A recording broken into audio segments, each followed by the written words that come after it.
Hello everyone, welcome to Ashika दर्नालको ब्लगमा सबैजनालाई स्वागत छ। र आज चाहिँ म सुरुमा जाँदै थिएँ मामाको बिहेमा। मैले चाहिँ प्यालसिङ हिल लगाइरहेको थिएँ। मलाई चोकसम्म जानु अप्ठ्यारो भइरहेको थियो अनि मम्मीलाई लगेँ अनि मम्मीलाई चप्पल पुऱ्याइदिएँ। अनि म चाहिँ फाइनली गाडीमा चढेँ र साथी र म चाहिँ बिहेमा पुगिसकेको थिएँ। मैले चाहिँ खासै त्यस्तो धेरै भिडियो गरिनँ किनकि एकदम ढिलो भएको थियो, हतार पनि थियो।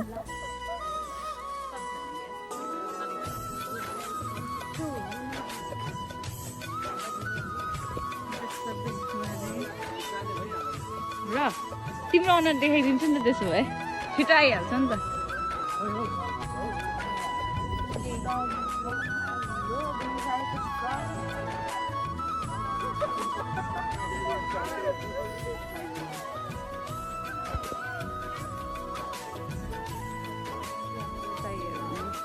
फाइनली बेग है,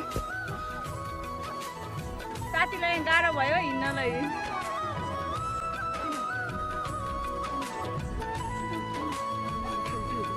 र बेहुला बेहुलीको सुट भइरहेको थियो अनि हामी हेरिरहेको थियौँ। अनि त्यस पछाडि फेरि साथीसँग बोलेमा चाहिँ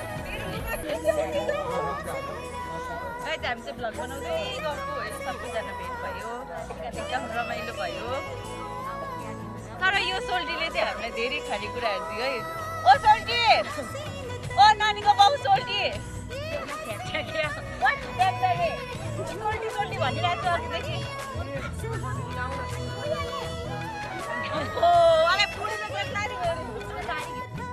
र हाम्रो जेठी माइती चाहिँ बिग्रिनु हुँदै थियो अनि यहाँ चाहिँ छेक्ने हुन्छ नि, हो त छेक्नु हुँदै थियो। अनि त्यस पछाडि हाम्रो डान्स सुरु भयो। मेरो चाहिँ फिन्चो झरेर नि मलाई कस्तो घोचिरहेको थियो, मैले चाहिँ मिलाइरहेको थिएँ अनि कस्तो गाह्रो भइरहेको थियो क्या मलाई चाहिँ। अनि भरे त फिन्चो निकालेर मैले ब्यागमा लगाएँ अनि त्यस पछाडि म फेरि आफै नाचेँ क्या।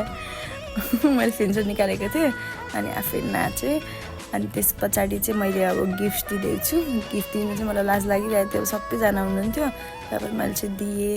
र म चाहिँ झुक्केँ क्या, मामालाई झन्डै दुइटै लगाइदिएँ। म चाहिँ आत्तिरहेको थिएँ क्या। अनि त्यस पछाडि मामालाई माइजूलाई गिफ्ट दिएँ अनि मैले फुपूलाई पनि दिएको थिएँ। तर म चाहिँ लास्ट झुकिरहेको थिएँ क्या, त्यत्रो मान्छे थियो, डर पनि लागिरहेको थियो। अनि फाइनली बेहुला बेहुलीको चाहिँ डान्स हेऱ्यौँ हामीले, एकदम राम्रो नाचिरहनु भएको थियो। माइजू चाहिँ लजाइरहनु भएको थियो। हुन त धेरै मान्छे थियो नि त, धेरै मान्छेहरू पनि थियो अनि त्यसैले लजाउनु थियो त माइजू चाहिँ। तर नि अलिअलि भए पनि डान्स गरिरहनु भएको थियो माइजूले चाहिँ।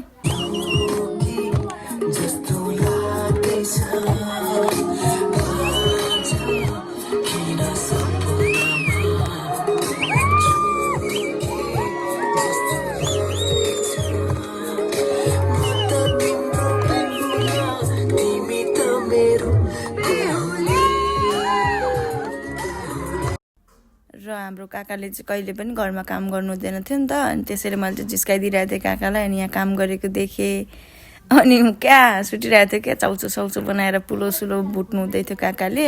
अनि त्यस पछाडि त खाएर धन्दा पनि गर्नु हुँदै थियो क्या। अनि काका तपाईँ त कहिल्यै घरमा काम नगर्ने, यहाँ त काम गर्नुहुन्छ त भनेको थियो। अनि तैँले देख्दैन थिइस् र म काम गर्थेँ त भन्नुहुन्थ्यो।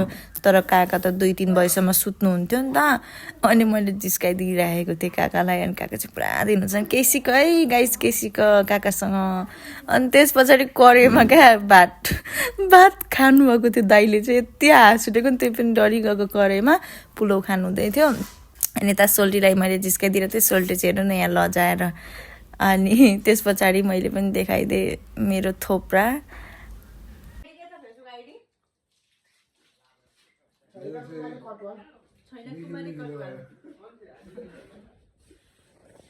यता चाहिँ मैले 1:30 बजे चाउचो बनाउनु आँटेको।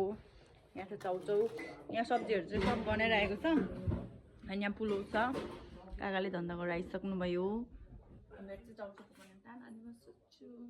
By guys, thank you so much for watching.